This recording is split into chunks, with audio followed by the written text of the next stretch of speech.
Tindika Tindika Télévision, chers internautes, bienvenue dans ce nouveau numéro, toujours avec votre humble serviteur, le conseiller indépendant, autoproclamé, sans ordonnance et sans salaire, et surtout sans flatterie. Caribou, Boya Malamu, Louisa Kiambote, numéro Yassika, Lelo début à week-end, Tobandi Masolo, Bossepela, n'a souhaité déjà bon début de week-end dans Tindika Tindika Télévision.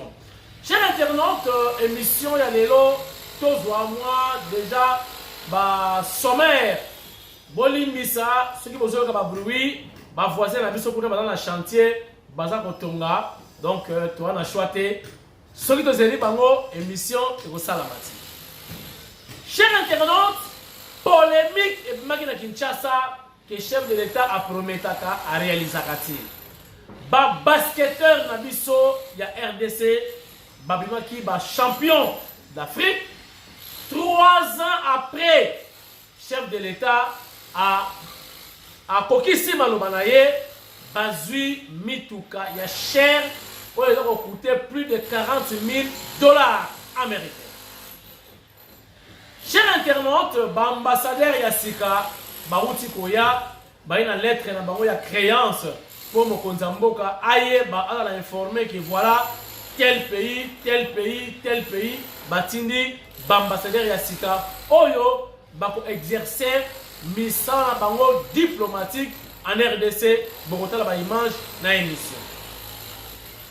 Monsieur Moukebaï a déconné.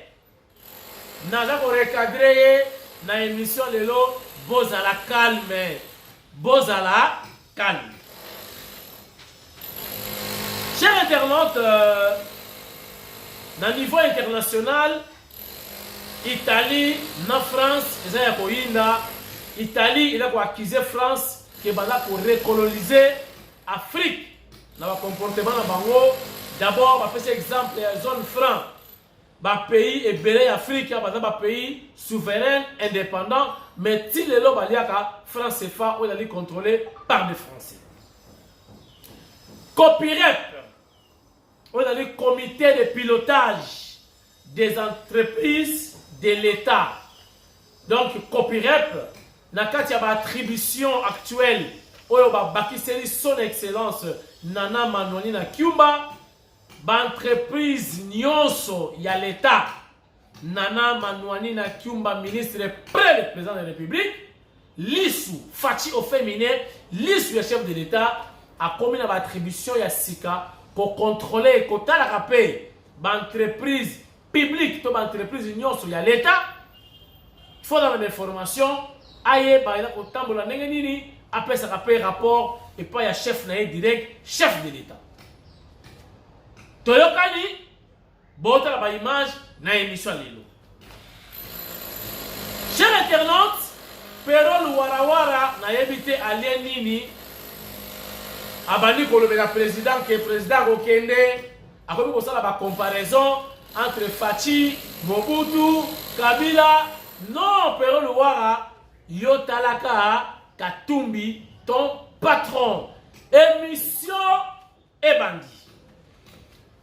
Nakoye bisabino avant na kota na kati ya ben ya émission ya lelo boye bayango d'ici mois de décembre beaucoup palpé voulais-je dire ba réalisation ya chef de l'État ndaka mwasi na sur terrain nazomona makambo ebele ba émission mususu ezo leka na tindika tindika te parce que l'émission mususu ezo leka en clair. Oyo toloyi ndambu totela kana na tindika pe bomonaka. Chers internautes, to bandi na lisolo ya ba basketteur ya Congo ya 2019. 3 ans jour pour jour. Chef de l'État Fachi Beton Fumodi Tunga a yambaki bango, a félicitaki bango, a prometaki bango. Ayebisaki bango akopesa bango mituka en titre ya kopesa bango courage pour continuer, pour l'ongoli biso Sony, basu Coupe d'Afrique, ils ont comme ça drapeau, il y a sport dans l'Afrique. Chers internautes, vous voyez que dit administration. Mokonzi mboka azaka lokola nzambe ya se. Lokola papa abotiyo. Akoyo lakayo lelo, mais il se peut que basala ki ba commande, ya mituka le temps et komaka et na moi retard. Bas spéculation, polémique, ba racontar, ba boba, ba tout ba loba qui m'a bé pour la promettre chef de l'État. Y compris quelques athlètes Oyo Bazalaki na équipe wana ba musu il semble que basali ba émission ba beti masona ba balabala ba critiquer chef de l'État et enfin mieux vaut la fin d'une chose que son commencement. C'est la fin qui justifie les moyens. Chef de l'État a honoré parole naie ba pesi bango 16 jeep pimpon 9 au état monaté 0,000 km. Sikoyo, polémique, et sili, to et siliti. Congolais, elle me patience, to za la kanangoti. Namilongolite. Patience, et ça la biso. Mo kondia lakio. Et ça la kola nzambe muta lakio ngati. Abo sanité, ayebi. Déjà, à chaque fois que le chef de l'État Azako Laka, alors promettre, il y a déjà à côté Bakomaka, pe rappel la cahier. Mais commande et salamaki. Mais, Baki Bamoni qui oumela qui 3 ans après, Bamoni en moulaï. Mais les loyo, ma il a mis sur la bango et Kaoki. C'est quoi pour le bani? Pour aussi engage fatigue béton, merci. À mon avis, il y a un chef de l'État, il y a mon côté pour taper si bon badji pour wana. Je crois, ailleurs qui déjà dans ma toy, ba réclamation, ba spéculation, ba pleur, il y a ba clette. À mon avis, ça n'engage que moi. Je crois chef de l'État, à ce pays qui sous soutien à mon État congolais, n'a promettre, n'a réaliser, ba mo pressé, ba lobby, ba sali ba interview, ba lobby trop, ba leli, ba critiquer. Il y a un chef de l'État Tindaki, directeur du cabinet, après ça va mourir tout. Dans le lobby que ça bongo. Et la lobby nga mutu na kanisi. Chef de l'État a pesi bango ba jeep, mais il y a zala kité et pesa maki na maboko ya Guilain Nyembo, ou la directeur ya cabinet ya mfumu wadi tunga.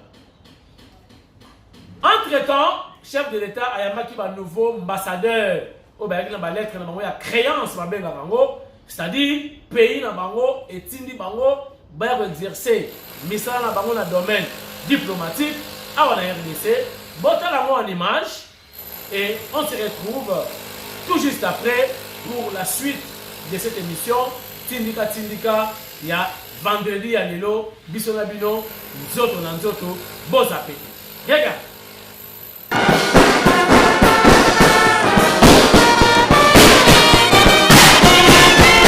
L'excellence des relations bilatérales d'amitié et de coopération entre la République démocratique du Congo et l'Italie, le Burundi, la Zambie, la Confédération suisse, ravivée davantage par les cérémonies de présentation des lettres de créance des ambassadeurs de ces 4 pays au chef de l'État, ce jeudi 4 août 2022 au Palais de la Nation.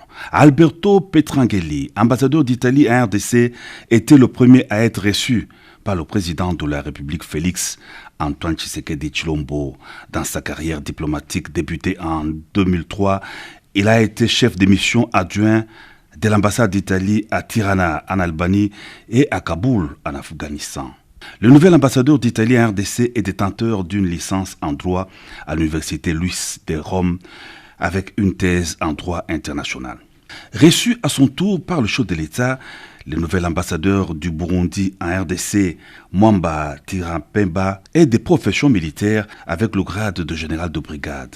Chargé des missions au cabinet du chef de l'État burundais, il a aussi assumé auparavant les charges de président de la commission des experts des services de renseignement et sécurité des États membres de la conférence internationale sur la région de Grand Lac. Il fut aussi observateur militaire au sein de la mission des opérations de maintien de la paix de l'Union africaine. La Zambie sera représentée à RDC par son nouvel ambassadeur, Kosita Paulo. Il est licencié en informatique de l'université de Greenwich au Royaume-Uni. Il est aussi détenteur d'un diplôme international avancé en études informatiques au Royaume-Uni. La série des cérémonies de présentation des lettres de créance au chef de l'État s'est clôturée par l'audience accordée à l'ambassadeur de Suisse, Jasper Sarro. Ce dernier est licencié de l'université Humboldt de Berlin. Il entre en 2010 au service du département fédéral des affaires étrangères où il occupera le poste de coordinateur régional adjoint à la division politique Afrique Moyen-Orient et à la division Afrique subsaharienne et francophone. L'ambassadeur Sao a aussi assumé les fonctions de chef de mission adjoint à Varsovie. Depuis 2019, il a été chef de mission à Antananarivo, en République de Madagascar.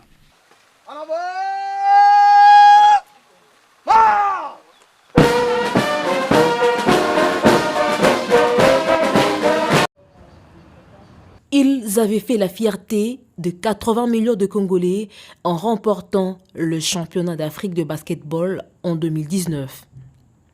Ce jeudi, ces champions d'Afrique ont reçu la reconnaissance de la nation avec cette dotation de 16 véhicules Toyota Fortuner fraîchement sortis d'usine. Les 12 joueurs, les 2 entraîneurs, leurs médecins et le manager de la fédération ont reçu chacun des mains du directeur de cabinet du chef de l'État, Guilain Niembo, en matérialisation de la promesse leur faite par le chef de l'État, Félix Antoine Tshisekedi Tshilombo. Ce jour est finalement arrivé. Comme vous le savez, les chefs de l'État vous avaient promis des véhicules. Et aujourd'hui, nous sommes heureux de vous accueillir. Il aurait bien voulu lui-même être là et faire ce geste. Mais bon, les devoirs sont énormes pour le chef de l'État. Et c'est comme ça que je le représente pour vous remettre ce cadeau précieux. 3 ans après leur sacre, les champions d'Afrique 2019 n'en croient pas leurs yeux. Ils n'ont pas tari d'éloges au chef de l'État pour le respect de sa parole.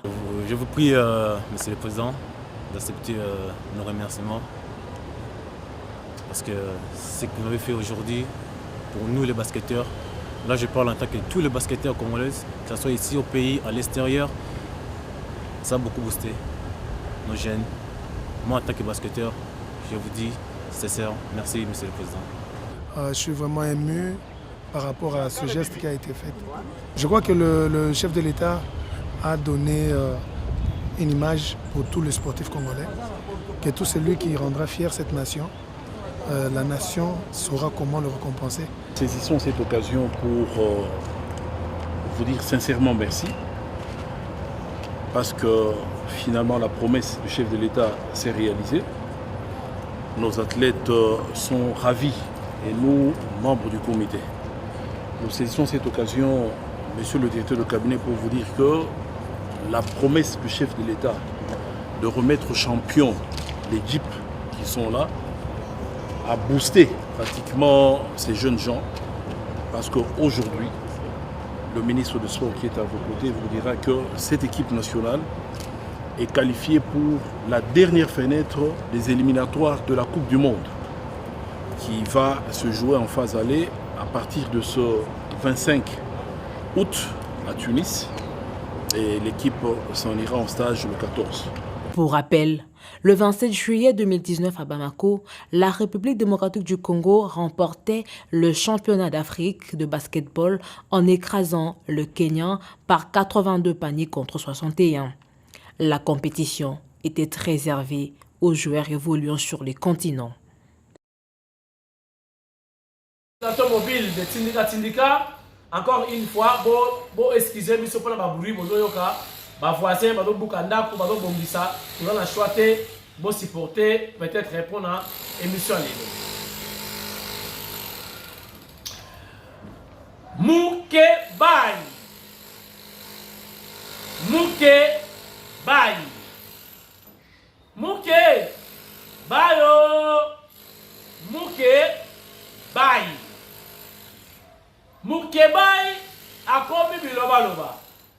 bomonaki Moukebaï et pas ya Jean-Marc Kabout bango nyonso patron Moko Katumbi. Chers internautes, Moukebaï azolaka chef de l'État. Azolaka enini alobi lumbe oyo Kabila azwa eza muke bakosala lumbe fois 2. Est-ce que Moukebaï a très bien réfléchi? Lumbe ya Kabila ezalaki d'abord base UDPS, grand monde, machine à politique. Lumbe ya liboso ya wana bana oyo bateko koka bangoti. Après l'ensemble de la population oyo baza bataki UDPS te mais bataki na souci il y a alternance. Si quoi UDPS est dans le pouvoir, UDPS est absent dans le de Moukebaï. Est-ce que Moukebaï a pas Bunda d'abord? Est-ce que Moukebaï a pas Taliban? Si quoi Lumbe est dans le sens libre. Nana Moni Nicolas Zumwalar a une émission contre le chef de l'État. Est-ce que Moukebaï il y a la propre sa mort d'ordre? Attends, la ville morte à pas ma parler. Est-ce que Moukebaï a pas eu sa batterie la balabala batterie a venir la balabala? Est-ce que Moukebaï est dans la base? Est-ce qu'ensemble est dans la base? Moi je ne pense pas. Et Zaka a un vertige. Biloba, puis on a dit, on a vu que on a les lois. Ce qui, on a na moisi, on a libéré sa mission. On a la moisi, on peut-être, vous avez agi mon côté, on a les qui ont âge. Et on a raisonné bien. Mais si on a la moi et l'engagé, moi, je suis mon colo, hein, vous avez ata osiliki tako lokonga na ndaku bipwepwe banini mwa ya moto afini na mokongo ndio yoki pe mwa bieti mais soki ona na mwasi bolimbisa ba mama na choli binote mwa ngonga eleki mwa obeteli 4h kote ya soma zigida tangu papa zoya na pokwa na ba stress yo mama ndio olaka kimukaliboso tangu papa ko ya apataka na wana apataka na paya baboule na mutu ezati ba stress et même tina pongi Moukebaï azola chef de l'État lumbe alobi lumbe oyo Kabila zwaki eza muke ya fati ekozala fois 2 ngala voye bisa yebwe ekozala nde moins 1 parce que UDPS azate machine à politique ba combattant bakozala ti boko remplacer ba combattant ya UDPS na banani baza ba incomparable, ba résistant, ba guerrier, ba warrior, okoza bango wa Moukebaï. Oko defa, ozana mbongo, okoka. To profiter de l'émission oyo pour féliciter le général Christian Chiwewe, oyo chef de l'État Fachi Beton a Matisi a élevé a commis lieutenant général. Donc déjà, félicitations, général Chiwewe, Ouazali, numéro 1, il y a garde républicaine. Chers internautes, Bissoba africain, s'occuper de l'autre dans la souffrance, elle m'a remis ba occidentaux, ba européens, ba continuer à coloniser l'Afrique. Bato baye baraté mais Italie a bimisi yango na poissa. Baye bisi ba français botika ba africain. Baza déjà ba pays bo coloniser bango ici là, ba comment indépendant et ba pays souverain. Et ça dit France pas si je vous dis sincèrement les torchons brûlent entre la France et l'Italie. Ba italien ba lingi ba français batika ba africain libre. Baza na monnaie na bango, bazala libre ndenge balingi yango bozomona Kadhafi akufa tanga bimisaki idée que Afrique bakoma na monnaie na bango moko ba gérer l'économie na bango ne mokolo oyo Kadhafi asignaki liwana. Voilà. Chers internautes, na cadre ya ba attribution ya son excellence Nana Manuanina Kiumba Funumbuku Mulonge Shua Kalasa Océan Fachi au féminin mokonzi ya mboka abakiselaki ye ba attribution, c'est-à-dire lisu ya mokonzi ya mboka moko bapesi Manuanina asalaka surveillance contrôle ya ba entreprise publique be ba entreprise ya l'État. Son excellence a ouélité pour que la OSNEL au régime des eaux. Non. A bandi na copyright. Au les alibongo comité ya pilotage, ya ba entreprise, ya l'État. Pour bango ni bala ko piloter. Bango ne nali comité phare. Oyo et ça la contrôle et pilotage ba entreprise publique. Yango Manuanina son excellence Nana accueilli botala bato ya copyright basolola azwa connaissance ndenge nini fonctionnement ya ba entreprise publique et ça la maka avant quota na kati ya masolo ya ba entreprise de l'État. Tala sika bandi mwana mayele Fumubuku mwana Nkongu ngangu zisaka poya na mukongo ya wapi ya Bandundu mwana ya pai kongila cousine ya Welanson. Cousine ya Welanson dans le sens que bango na bango bambala. Oyo chef de l'État Fachi Beton aketi na pai kongila Manuanina bima. Lokola Lazare. Abimisi Manuanina na pai kongila na Bandundu. Bana ya Bandundu boye bakailoko oyo chef de l'État Fachi Beton abimisi mwana na bino na Bandundu amemiye ayena ye alobi yo kozala ministre prêt donc prêt moi donc prêt Fachi azui muluba te azui muswahili te azui katanga te bon katanga aza déjà kuna directeur ya cabinet malobi yo pe Manuanina Bandundu zarawa prêt le président de la République bota la visite descente ya son excellence Nana Manuanina na copyright ndenge lekaki ezalaki lobi tochango lelo na tindika. Regarde.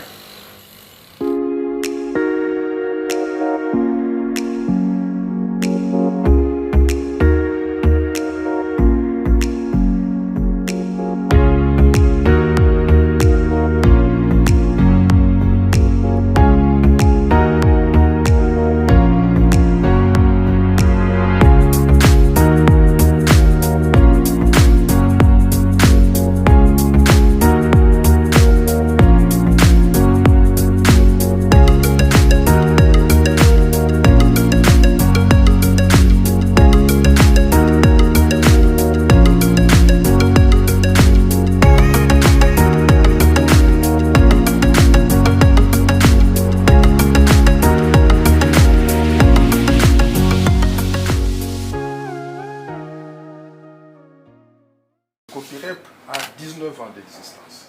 Et comment vous conservez, à part le fait que vous avez les durs, nous avons vous avez déjà informatisé nous avons le support informatique. Vous avez votre site où on peut tout retrouver? Nous avons notre site, le www.copyrep.cd. C'est d'ailleurs ce site que nous avons utilisé dernièrement lorsque le chef de l'État nous a demandé de recruter des mandataires à la SNEL et j'ai des autres. C'est sur ce site-là que nous avons posté des avis.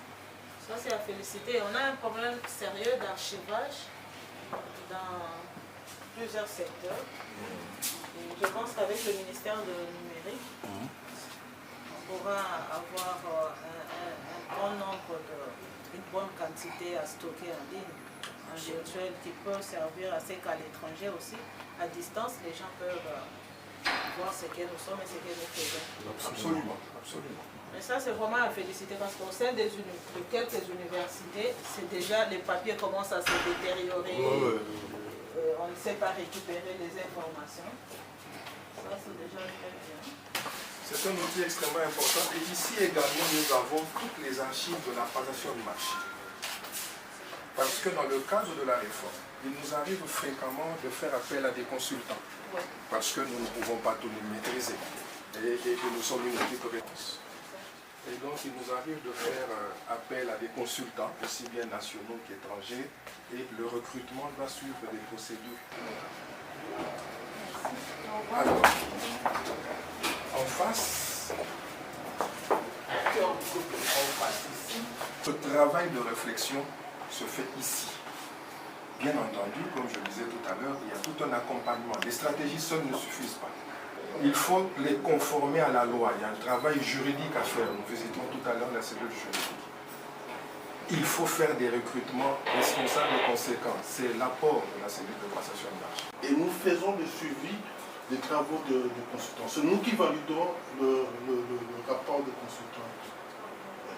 Est-ce que par rapport à votre travail, il vous arrive d'avoir des équipes de terrain ou par exemple étudier la prédisposition de la population à accepter telle ou telle autre chose pour adapter un peu votre communication? Ça, c'est mon travail.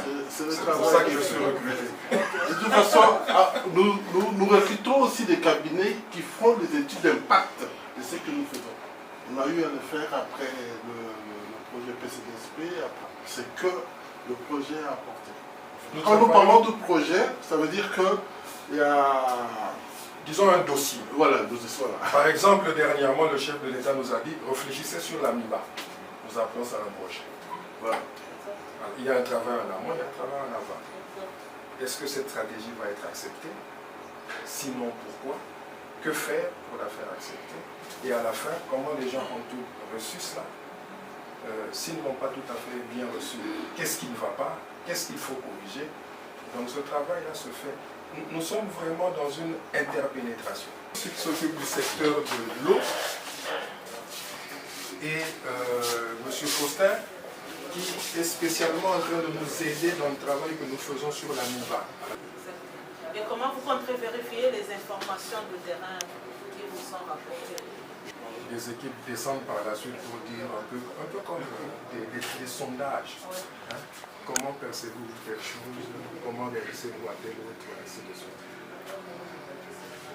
Bon, à la demande de votre protocole, on va accélérer un peu. Merci.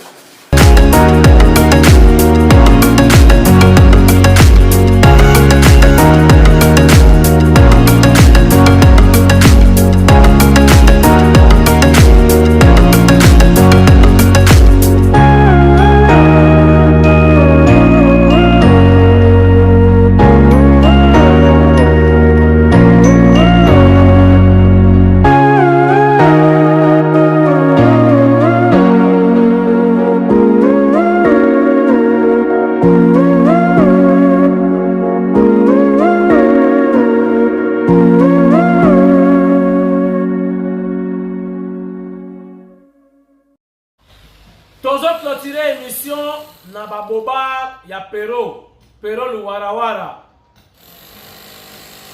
Ah, rendez-vous na Fachi. Rendez-vous na Fachi. Olingini. Facha yambayo. Ninga yambanga mwasi.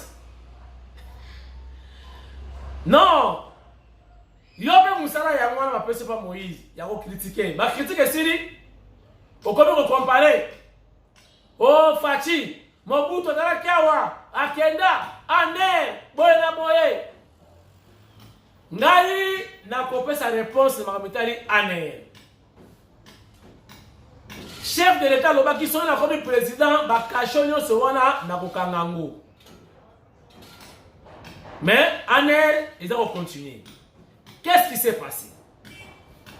Image ya ane, il y a une image ya torture. Image ya arrestation arbitraire. Image ya liwa. Image ya kokanga ba opposant. Bayoki na sango bakena yobu. Yango image ezali na opposition. Yango image ezali na Fachi Beton. Tango mokonzi akomi président de la République, nde baye boye biseke non. kokanga ANR te, ANR eza pona yo chef de l'État. Et bon, on se dit que vous avez ça yo mabe. But on a complot contre le pouvoir na yo. Mais ANR ne ego auditionné. Ah, facha le mindeboye. Ah, dans ce cas, ANR etikala, mais bon kanara batute arbitrairement. Et puis bon tika torture. Yango yo kabana facha na pouvoir. Bon wa te mutumo ko na ANR. O mutumo ko porter disparu na ANR. Te. Ce que vous avez ANR, la auditionné yo, bayo kiyo. Vous avez raison na yo, allez. OK. Et là quand tu es belé, vous avez ANR. Pe lobby abimina. Samba olomba. Pour la bachara ba vidéo. Oloba ki boyo, finga ki boyo bacheli yo vidéo otali ah. Awa mabe, bon, OK, awa on va déconner. Mais prochainement, kolobati. Batiki yo. Ce n'est plus ANR. Oh, il y a pas gangsterisme. Il y a pas gangster. ANR. Oh, il y a Far West. Oh, il y a Kupika, Mukwata, ce qui n'est pas Mufunge. Le commis ANR roko modéré, Bayokio, Samba Olonga, Sotona innocent, au Kenya. Ndemo Konzamboka, après cette restriction, ah bon, dans ce cas, ANR est là, mais bon changer méthode, il y a traitement, il y a prévenir. Bolandingai, et puis, na demiab ezali. Kuna est la rane, ba officier, ba soldat, oh, il y a la coup d'état, oh, il y a la idée, pour la République, oh, il y a la idée, pour le chef de l'État. Ne, ba, qui n'a pas pu entendre le bango, na demiab, pour les mingi, ba soldat. Mais bon, comment le traitement ya kala, na traitement ya lelo, échange. Parce que ouais, d'abord la civile, moi la Kisasa, moi na Congo, papa, na maman, bayebani, nengemboso, alobali. Merci. Émission esili. Naïna bino tokutani na week-end. Si pas demain samedi, dimanche, tokutani tosolola comme d'habitude.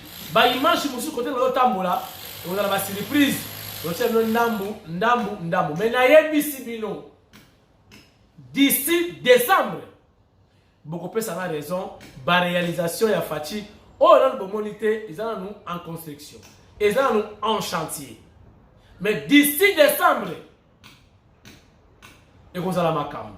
Mais bana ya ngiringiri, boza la batali bosso, comme ça Fachi, toi ça qui dit là. Pour la ngiringiri banzela, béton, asphalte. Tala banzela ba bomisi la ngilingiro koti boy makadam obaluki boy béton oye boy outi bana lo koti ngilingiri oke boy kasafubu okoti boy kalamu oye obimi kuna bumbu somo to sala no documentaire moi muke neke banzela no sala mina ngilingiri to la tsamino misala ya Fachi Béton. Merci ngaina bino tokutani week-end samedi ou dimanche. Bon, ça va bien. Tu continues à la souder. Tu soutenir Fachi Béton. Belle élection de Nikoya. Tu peux essayer mandat Moussoussou pour matérialiser vision aye nyonso alo kanisa atika ba véritable bidimbu. Pero noara kolaka Fachi mabete koloka ete Fachi okene. Mais okene ndenge zo lo bate. A okene ki top pe a okimati. Tout ça va bien, tout bengana, toi ça qui dit là wabuni, malaba, dilolo.